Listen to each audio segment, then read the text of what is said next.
The stars were quiet that night. They were always quiet, of course, but Admiral Park Tae-soo had learned to feel the difference between peaceful silence and the kind of silence that came before violence. This was the second kind. He stood on the bridge of the Eternal Soul, his hands clasped behind his back. The warship moved through the darkness like a ghost. It made no sound. It sent no signals. It simply existed, a shadow among the stars. "Admiral," said Lieutenant Kim Hannah from her station, "we have contact.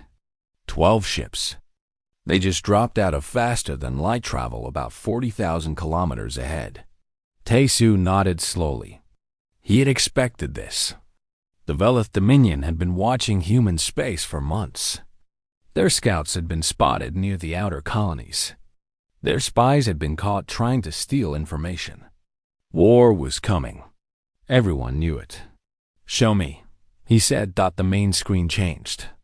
12 ships appeared, arranged in a perfect formation. They were beautiful in a cold way. Their hulls were smooth and silver.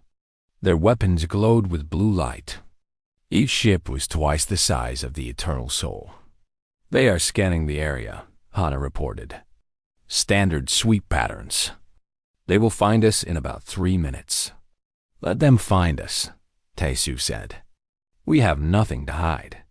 The bridge crew exchanged looks. They were nervous. Tae-soo could feel it. 12 against 1 were bad numbers. The Velith were known for their powerful weapons and their complete lack of mercy. They had destroyed entire civilizations. They had burned worlds to ash. They did not negotiate. They did not show kindness, but Tae-soo was not afraid. He had served in the human fleet for 30 years. He had seen things that would break most people. He had lost friends, family, and parts of himself that he would never get back. Fear was an old companion. He had learned to live with it. "Admiral," said a young officer named Yoon Ji-ho, "they are hailing us. Put it through." The screen changed again. A face appeared. It was not human. The Velith had gray skin and large black eyes. They had no hair and no visible ears. Their mouths were small and filled with sharp teeth. This one wore armor decorated with medals and symbols of rank. "Human vessel," the alien said. "I am Commander Oryx of the Velith Dominion. You have entered space that we have claimed. You will surrender your ship and your crew. You will be taken to our home world for questioning. If you resist, you will be destroyed." Tae-soo smiled. It was not a happy smile. "Commander Oryx, I am Admiral Park Tae-soo of the human fleet. This space does not belong to you. It belongs to no one. We will not surrender. We will not be taken anywhere. If you want a fight, we will give you one. But I promise you this, you will not enjoy it." Oryx made a sound that might have been laughter. 1 ship against 12. You humans are either very brave or very stupid. Perhaps both. He turned to someone off-screen. "Scan the human vessel. I want to know everything about it. Weapons, shields, crew numbers, everything." Tae-soo watched. He waited. He knew what was coming. A Velith officer worked at a console. Lights flashed. Screens filled with data. And then, suddenly, the officer stopped. His large black eyes grew even larger. His gray skin turned pale. He stepped back from his console as if it had burned him. "Commander," the officer said. His voice was shaking. "Commander, I cannot complete the scan." Oryx turned sharply. "What do you mean you cannot complete it?" "Do it now." "Sir, The system is working. The scan is possible. But I cannot do it. I will not do it. You will obey my orders." The officer shook his head. He was trembling now. "Commander, please. Check the archives. Check the old records. The ones from before our time. There is a warning. A warning about human ships." Oryx stared at his officer. Then he looked back at the screen, at Tesu, at the human smile that had not faded. "What warning?" Oryx asked. The officer's voice dropped to a whisper. "We must never scan human war vessels. Never. It is forbidden." The elder races made this law long ago. They said that some things should not be seen. Some things should not be known. Oryx laughed, but there was no humor in it. Superstition. Foolish stories told by cowards. No, Commander. It is not superstition. 300 years ago, the Keth Collective scanned a human warship. Every member of their scanning crew went mad within minutes. They screamed about fire and blood and endless pain. They tore out their own eyes. They begged for death. The Keth never recovered. They are gone now, destroyed from within. Silence fell over the Velith Bridge. Tesu could see it through the screen. He could see the fear spreading like a disease. The officers looked at each other. They looked at their commander. They waited. "This is a trick," Oryx said. But his voice was uncertain now. "The humans are trying to frighten us, are we?" Tesu asked. His voice was soft, gentle, even. "Then scan us. Prove that we are lying. Look inside our ship and see what we carry. See what makes us who we are. I give you permission, Commander Oryx. I invite you to look." Oryx did not move. His officers did not move. The 12 ships hung in space, their weapons still glowing, their scanners still ready. But no one gave the order to scan. "What are you?" Oryx whispered. Tesu thought about the question. He thought about the answer. He thought about all the things he had seen in his 30 years of service. The battles, the deaths, the victories that felt like losses, the losses that felt like the end of everything. "We are human," he said finally. "We are what our history has made us. And our history is not something you want to see." The connection ended. The screen went dark. Tesu stood there for a long moment, staring at nothing. "Admiral," Hana said quietly, "they are withdrawing. All 12 ships. They are leaving." Tesu nodded. He was not surprised. He was not happy either. This was only the beginning. The Velith would return. They would bring more ships. They would try again to understand the mystery of human war vessels, and they would fail. Because some things could not be understood from the outside. Some things had to be lived to be known. "Set a course for the 7th colony," Tesu said. "They need to know what is coming." The eternal soul turned slowly in the darkness. Its engines glowed with soft light. It moved forward, leaving the empty space behind, carrying its secrets deeper into the stars. On the bridge, young Jiho looked at his admiral with wide eyes. "Sir," he said, "what do we carry? What is it that frightens them so much?" Tesu did not answer right away. He looked at the stars.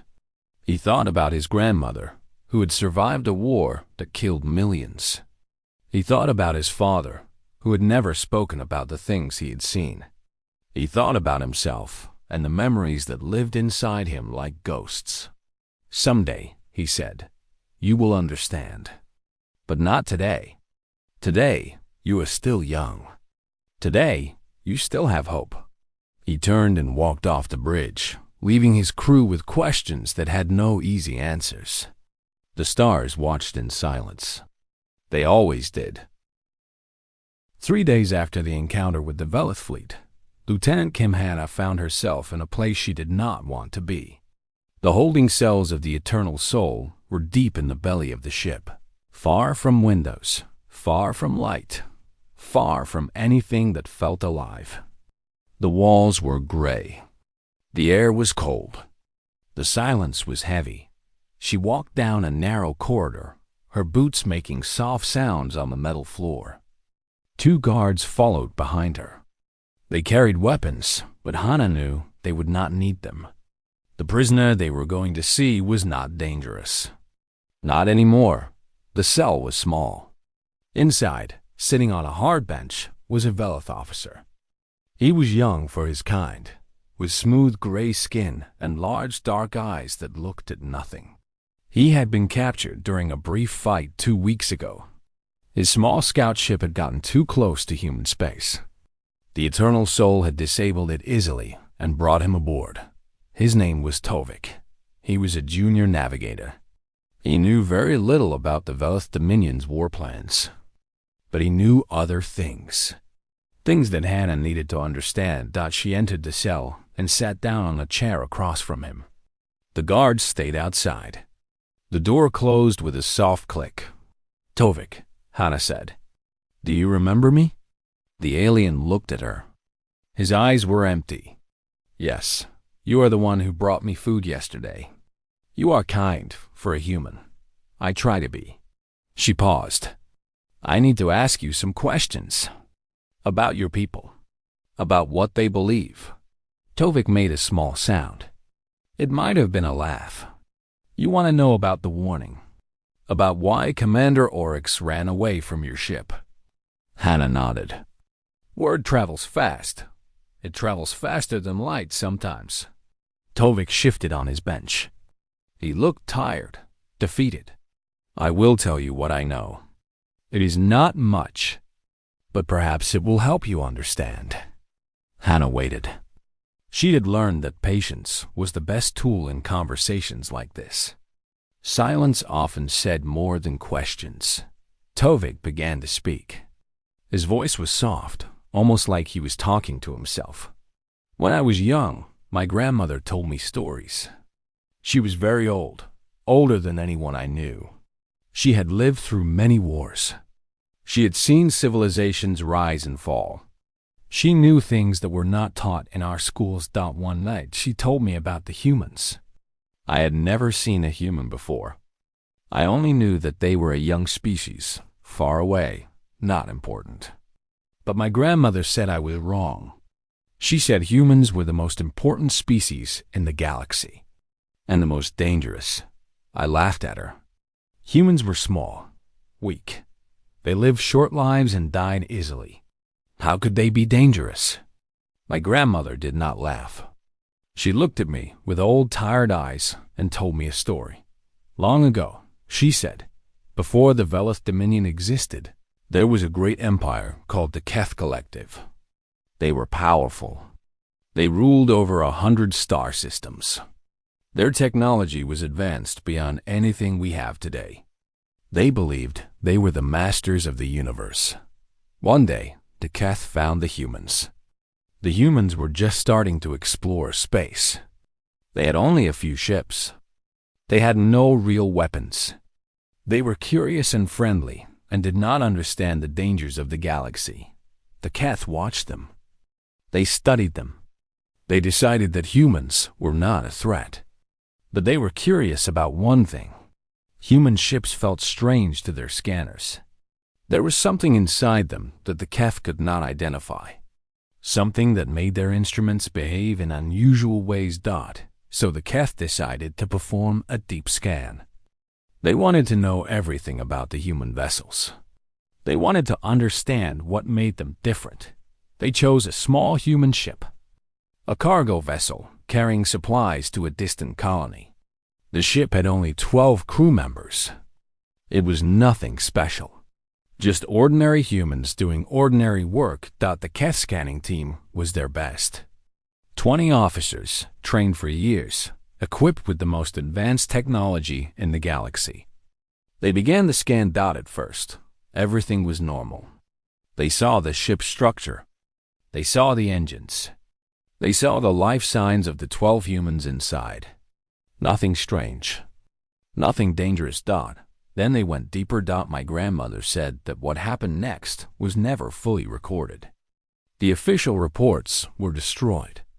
The witnesses were silenced. But the truth leaked out over time, passed from person to person in whispers. The scanning team saw something. Something inside the human ship. Something that was not physical. It was like a cloud, she said. A dark cloud made of feelings and memories. It surrounded the ship. It lived inside the walls. It breathed with the humans. The cloud was made of pain. Generations of pain. Wars and deaths and suffering that went back thousands of years. Every human who had ever lived had added to it. Every tear, every scream, every moment of despair. It was all there, stored somehow in the fabric of the ship itself. The scanning team tried to pull back. They tried to disconnect. But it was too late. The cloud had seen them, and it reached out. 20 officers. The best the Keth had. They all went mad in less than a minute. They screamed about fire burning cities. They cried about children dying in their mother's arms. They felt every war humanity had ever fought, all at once, compressed into a single moment of pure horror. Some of them tore out their own eyes. They said they could not stop seeing. Others broke their own hands trying to claw the visions out of their heads. 3 of them died from shock. Their hearts simply stopped. The survivors, if you could call them that, never recovered. They spent the rest of their lives in medical facilities, staring at walls, whispering about the darkness they had seen inside the human soul. The Keth were afraid. For the first time in their long history, they were truly afraid. They decided to leave the humans alone. They pulled back from that region of space. They warned other species to do the same, but it was not enough. The Keth could not forget what they had seen. The knowledge spread through their civilization like a sickness. They began to fight among themselves. They began to question everything they believed. Within 100 years, the Keth collective was gone. Destroyed not by weapons, but by fear. My grandmother finished her story. I did not laugh anymore. I asked her if it was true. She said she did not know. Maybe it was just a story. Maybe it was exaggerated over time. But she told me one thing that I have never forgotten. She said, "The humans do not know what they carry. They do not understand it. To them, it is just part of who they are. They live with it every day. They have learned to survive it. But for anyone else, for any species that tries to look inside, it is death. Not death of the body. Death of the mind. Death of the soul." She told me to never scan a human ship. Never. No matter what my commanders ordered. No matter what anyone said. Some doors should not be opened. Some things should not be seen. I promised her I would remember. Tovik stopped talking. The cell was very quiet. Hannah sat still, her heart beating fast. "Is that why you surrendered so easily?" she asked. "Is that why you did not fight?" Tovik looked at her. His dark eyes were wet with something that might have been tears. "I surrendered because I remembered my grandmother's words. I surrendered because I looked at your ship and I felt something. Something cold. Something old. Something that should not exist." He paused. "I do not know if the story is true, but I know what I felt, and I never want to feel it again." Hannah stood up. She did not know what to say. She walked to the door. "Lieutenant," Tovik called. "May I ask you something?" She turned back. "Do you know?" he asked. "Do you know what you carry?" Hannah thought about her grandfather, who had survived a terrible war. She thought about the stories he had told her, the things he had seen, the nightmares he had until the day he died. She thought about all the history she had learned, all the suffering, all the strength that came from pain. "Yes," she said quietly. "We know." She left the cell. The door closed behind her. And somewhere deep in the ship, in the walls and the wires and the very air itself, the memories of humanity waited in silence. The training room was large and empty, except for 40 young officers sitting in neat rows. They wore fresh uniforms. Their faces were eager and nervous. They had graduated from the academy just 3 weeks ago. This was their first assignment on a real warship. Commander Shin Jae-won stood at the front of the room. He was tall and thin, with gray hair and a face marked by years of service. His eyes were kind but serious. He had seen too much to smile easily. "Welcome to the Eternal Soul," he said. His voice filled the room without effort. "You have been chosen to serve on one of humanity's most important ships. This is an honor, but it is also a responsibility that you do not yet understand." The young officers listened. Some of them took notes. Others just stared, trying to look brave. "Today," J1 continued, "I am going to tell you something that is not taught in the academy. Something that you need to know before you can truly serve on this ship. Something about what we are and what we carry." He paused. He looked at their young faces and remembered when he had been like them. Innocent, hopeful, unaware of the weight that every human ship carried through the stars. "You have heard rumors," he said. "Everyone has. Stories about aliens who refuse to scan our ships. Legends about ancient civilizations driven mad by something they saw inside human vessels. You probably think these are just stories. Tales told to make us feel special, to make us feel strong." He shook his head slowly. "They are not just stories. They are true. Every word. And today, you will learn why." The room was very quiet. Even the most confident young officers had stopped moving. J1 walked to a screen on the wall. He pressed a button. An image appeared. It showed a human brain, with certain areas highlighted in bright colors. "Human beings are different from every other species in the galaxy," he said. "Not because we are smarter. Not because we are stronger. We are different because of how we remember." He pointed to the highlighted areas. "These parts of the brain store emotional memory, fear, love, pain, joy. Every feeling you have ever had lives here, recorded in patterns of electricity and chemistry. Most species have similar structures, but ours are unique." The image changed. Now it showed two brains side by side. One was human. The other was alien. "Look at the difference," J1 said. "The alien brain stores emotions separately from other memories. When they remember something painful, they can choose to feel the emotion or not. They can look at their past without experiencing it again. It is clean, organized, safe." He pointed to the human brain. "We cannot do this. When we remember something painful, we feel it again. Not as strongly as the first time, maybe, but we feel it. The memory and the emotion are locked together forever. We cannot separate them. We cannot escape them." One of the young officers raised her hand. Her name was Lee Soo-min. She had graduated at the top of her class. "Sir," she said, "what does this have to do with our ships?"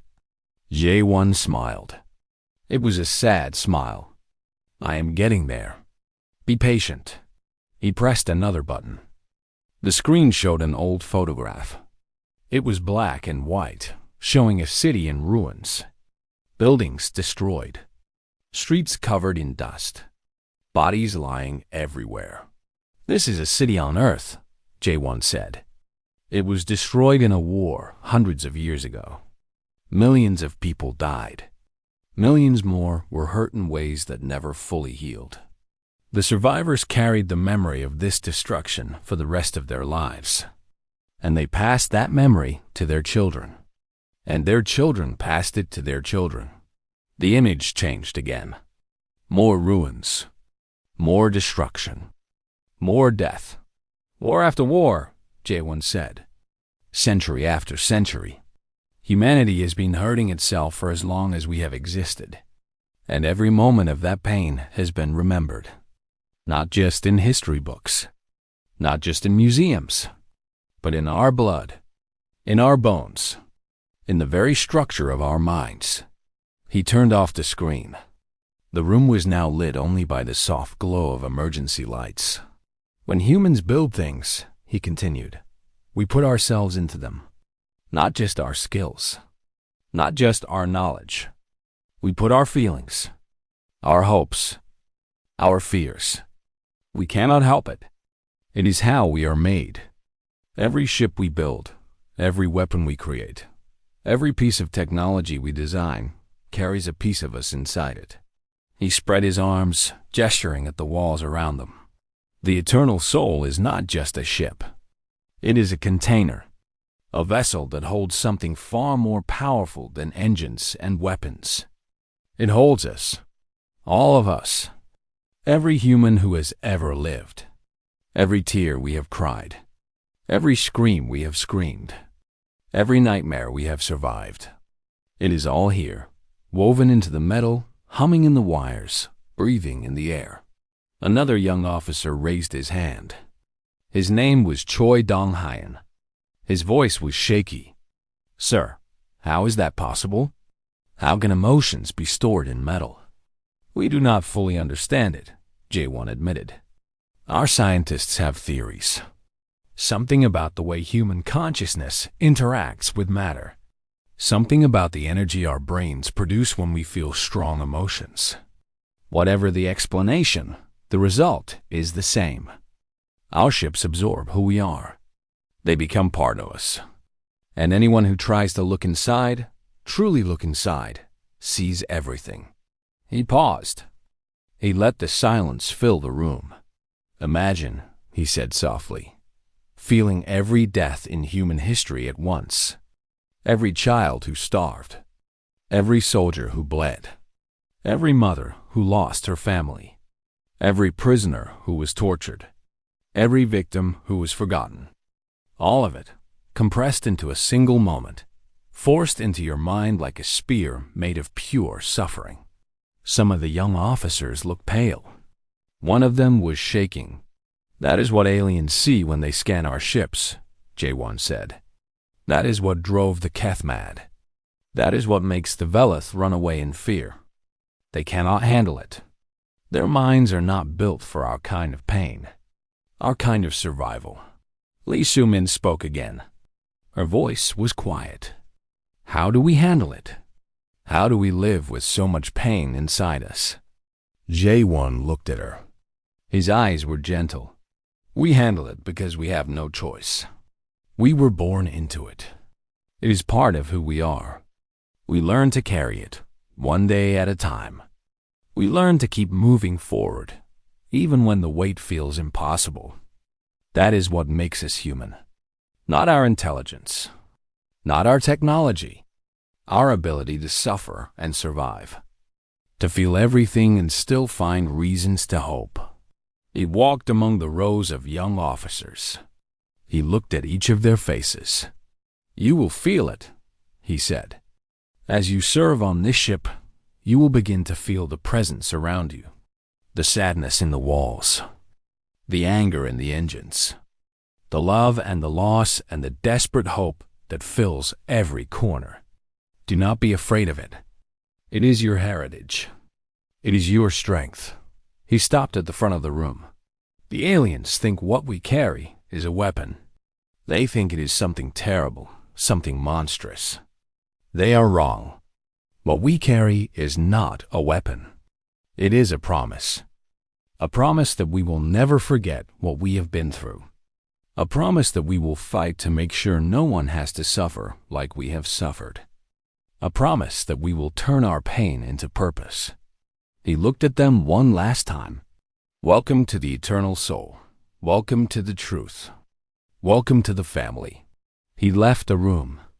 The young officers sat in silence, feeling the ship around them, hearing for the first time the whisper of 10,000 years of human tears.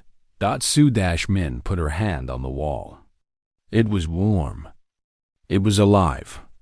And somewhere deep inside, she could feel it breathing, waiting, remembering everything.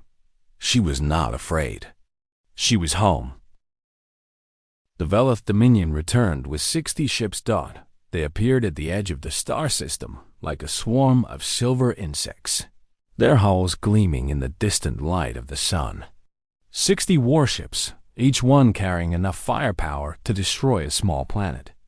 It was the largest fleet the Velith had assembled in over a century. Commander Oryx stood on the bridge of his flagship. The wrath of Velith.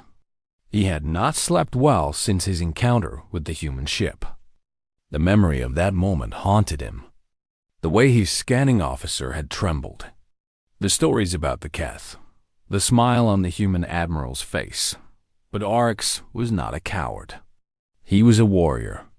And warriors did not run from things they did not understand. They conquered them. All ships report ready, his second officer announced. Weapons fully charged. Shields at maximum power. Good, Oryx said. And the scanners? The second officer hesitated. Sir, many of the crews are reluctant to activate scanning systems. The rumors have spread. They are afraid. Oryx turned sharply. Fear is weakness. Tell them this. Anyone who refuses to follow orders will be executed. We do not need cowards in our fleet. Yes, Commander. Oryx looked at the tactical display. The human ship was there, exactly where they had found it before. The Eternal Soul. It had not moved. It had not called for reinforcements. It simply waited, alone, facing 60 enemies. They are either mad or foolish, Oryx muttered. One ship against 60. They cannot hope to win. Deep down, he knew that was not the point. The humans were not trying to win. They were trying to prove something. They were trying to send a message. On the Eternal Soul, Admiral Park Taisu watched the incoming fleet on his screen. His face showed nothing. His heart was steady. He had known this moment would come. 60 ships, Lieutenant Hana said. That is their main battle fleet.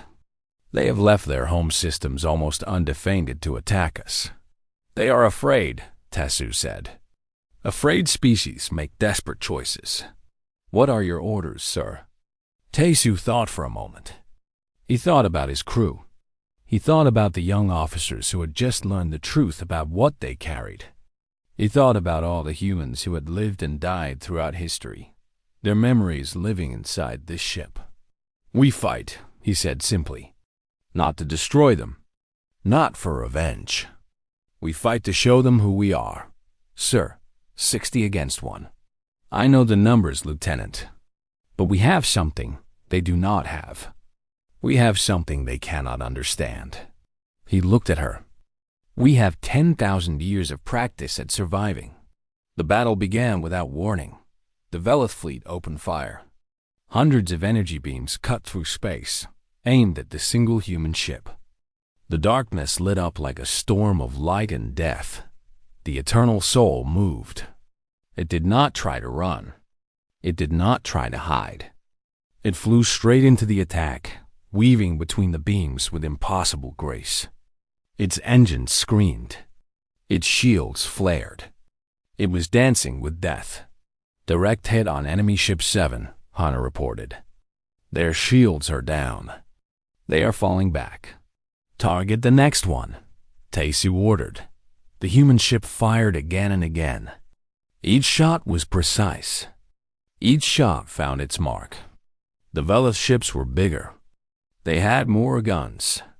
But they fought like they had learned to fight, following patterns and rules and formations. The humans fought like they had learned to fight. With everything. With desperation. With the knowledge that losing was not an option. On the wrath of Velith, Oryx watched in shock as his fleet fell apart. 10 ships disabled in the first 5 minutes. 15 more damaged badly. The human ship was everywhere at once, appearing and disappearing, striking and retreating, never staying still long enough to be hit. How? Oryx demanded. How is one ship doing this? No one answered. There was no answer. The humans were not following any tactics that the Velith understood. They were not fighting a battle. They were fighting a war. And they had been fighting wars for longer than the Velith had existed. Commander, an officer said, we are receiving a transmission from the human ship. Put it through. Admiral Taisu appeared on the screen. He looked calm, almost peaceful. Behind him, his bridge crew worked in perfect harmony. their faces focused and determined. "Commander Oryx," Tesu said, "you have lost 28 ships. You will lose more if you continue. I am offering you a choice." Oryx's hands clenched into fists. "What choice?" "You can retreat. Take what remains of your fleet and go home. Tell your leaders that we are not enemies. Tell them that we do not want war. We just want to be left alone. And if we do not retreat..." Tesu's expression changed. For a moment, something dark passed behind his eyes. Something ancient. Something heavy. "Then you can scan our ship. One scan. One look inside. And you will understand why fighting us is foolish. You will understand what we carry. You will understand why your ancestors made it forbidden." Oryx felt cold. He remembered the stories. He remembered his scanning officer's terror. He remembered the Keth, the great civilization that had destroyed itself after seeing what the humans held inside. "You are bluffing," he said. But his voice was weak. "I am not," Tesu said. "I am giving you a gift. The gift of knowledge. The gift of truth. You can take it and become wiser. Or you can run away and remain ignorant. The choice is yours." The transmission ended. Oryx stood frozen on his bridge. Around him, his officers waited. His fleet waited. The universe waited. "Commander?" His second officer asked. "What are your orders?" Oryx did not answer immediately. He thought about everything he had been taught. He thought about honor and duty and the glory of conquest. He thought about what it meant to be a warrior. But he also thought about the look in the human admiral's eyes. That darkness, that weight, that impossible combination of pain and strength and something else. Something that looked almost like mercy. "Pull back the fleet," Oryx said quietly. "Sir, pull back. Create distance. We are not retreating. We are reconsidering our approach." The second officer nodded and began giving orders. The Velas ships moved backward, creating a gap between themselves and the human vessel. Oryx continued to stare at the screen. The Eternal Soul hung there in space, battered but unbroken. Smoke rose from several damaged sections. But it was still alive. Still fighting. Still waiting. "Open a channel," Oryx said. "Channel open, sir." Oryx took a deep breath. "Admiral Tesu, I accept your offer. I will scan your ship. I will see what you carry." There was a long pause. Then the human admiral's voice came through. "Very well, Commander. But understand this. What you are about to see cannot be unseen. It will change you. It may break you. Are you prepared for that?"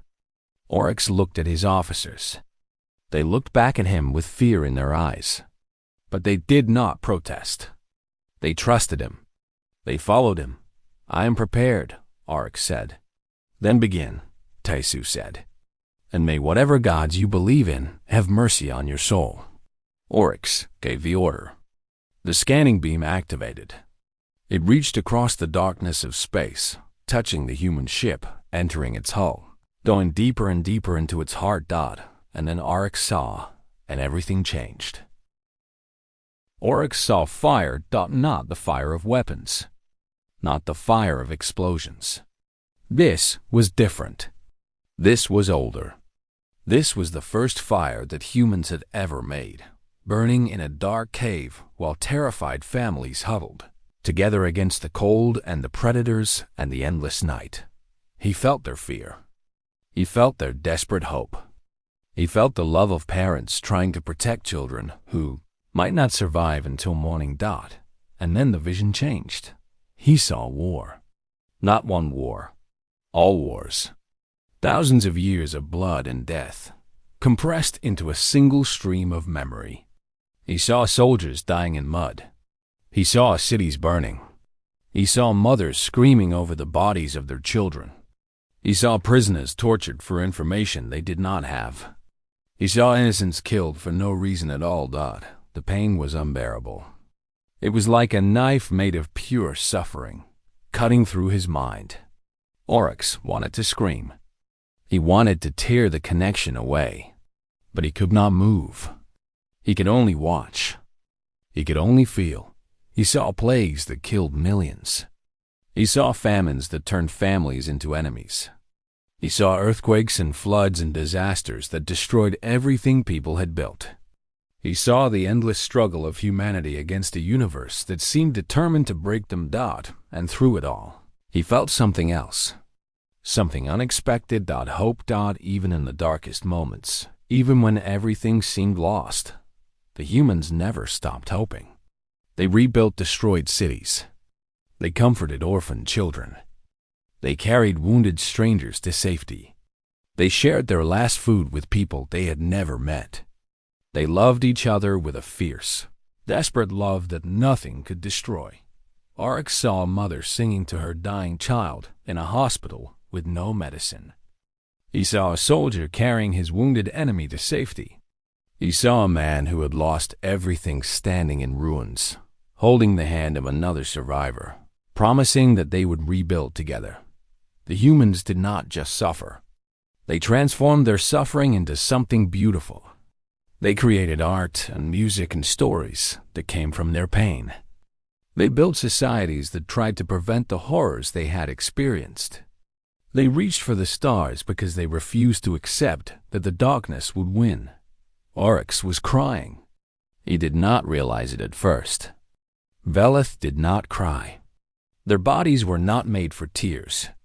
But somehow, in that moment, connected to the heart of the human ship, his eyes found a way to weep. He felt the weight of 10,000 years of human history pressing down on his soul. He felt every death, every birth, every moment of despair, and every moment of triumph. He felt what it meant to be human. And he understood. The humans were not monsters. They were not weapons. They were survivors. They had faced horrors that would have destroyed any other species, and they had kept going. They had taken their pain and turned it into strength. They had made their scars into armor. The scanning beam shut off. Oryx fell to his knees on the bridge of his flagship. His officers rushed toward him, but he waved them away. He needed a moment. He needed to breathe. He needed to remember who he was. On the Eternal Soul, Admiral Tesu waited. He knew what Oryx was experiencing. He had felt it himself when he was young, when he had first understood what human ships carried. It was not a pleasant feeling, but it was necessary. "Admiral," Hana said quietly, "the Velith commander is requesting a channel. Open it." Oryx's face appeared on the screen. He looked different, older. His eyes were wet and red. His skin was pale. But there was something new in his expression. Something that had not been there before. Understanding. "Admiral Tesu," Oryx said. His voice was hoarse. "I have seen. I know," Tesu said gently. "I did not believe the stories. I thought they were lies, exaggerations. I was wrong. Most people are wrong about us. It is not their fault. How can anyone understand what we carry unless they feel it themselves?" Oryx was silent for a long moment. Then he asked the question that Tesu had been waiting for. "How do you survive it? How do you live with so much pain inside you? How do you not go mad?" Tesu smiled. It was a sad smile, but also a warm one. "We survive because we have each other. We carry the weight together. No human is alone in their suffering. When I feel the darkness closing in, I remember that millions of others have felt the same thing and kept going. I remember that my ancestors survived worse than anything I will ever face. I remember that my pain connects me to everyone who has ever lived." He paused. "And we survive because we choose to. Every day, we wake up and decide that the universe will not break us. We take our pain and use it. We use it to fight for what is right. We use it to protect those who cannot protect themselves. We use it to build a better future. Oryx nodded slowly. You are not weapons. You are something else. Something I do not have a word for. Humans, Taesu said simply. We are human. That is all. That is everything. There was a long silence. The two fleets faced each other across the darkness of space. On one side, 60 Velith ships, battered and confused. On the other, one human ship, scarred but undefeated. Then Oryx did something unexpected. He bowed his head. Admiral Taesu, on behalf of the Velith Dominion, I offer our surrender. We will not fight you. We cannot fight you. Not because we are afraid of your weapons, but because we understand now. We understand what you have been through. We understand what you carry. He looked up. His eyes were clear. I felt your children dying. I felt your parents weeping. I felt 10,000 years of human tears. And I know now that anyone who has suffered so much and survived deserves peace, deserves respect, deserves to be left alone. Taesu felt something warm in his chest. After all these years, after all these battles, something had finally changed. Thank you, Commander Oryx. No, Oryx said. Thank you. Showing me the truth. I will return to my people and tell them what I have seen. I will tell them that humans are not monsters. They are the opposite of monsters. They are beings who have faced every monster in existence and refuse to become monsters themselves. The Velith fleet began to turn. One by one, the silver ships moved away, heading back toward their own space. They did not retreat in fear. They departed in respect. On the bridge of the Eternal Soul, the crew watched in silence. Some of them were crying. Others were smiling. Most were doing both. Hannah approached Taesu. Admiral, do you think it will last? Do you think they will truly leave us alone? Taesu thought about the question. He thought about all the wars he had seen, all the peace treaties that had failed, all the promises that had been broken. But he also thought about the look in Oryx's eyes. That look of genuine understanding. That moment of connection across species, across cultures, across the vast emptiness of space. I do not know, he admitted. The future is never certain. But today, we showed them who we are. We showed them not our strength, but our truth. And sometimes, that is enough. He looked out at the stars. Somewhere out there, the Velith were flying home, carrying stories of what they had seen. Stories that would spread across the galaxy. Stories that would change how every species thought about humans. We are survivors, Taesu said softly. That is our gift and our burden. We carry the memory of everything we have ever lost. And we use it to make sure we never lose anything again. The Eternal Soul hung in the quiet darkness, its hull scarred by battle, its heart full of 10,000 years of human experience. It was not just a ship.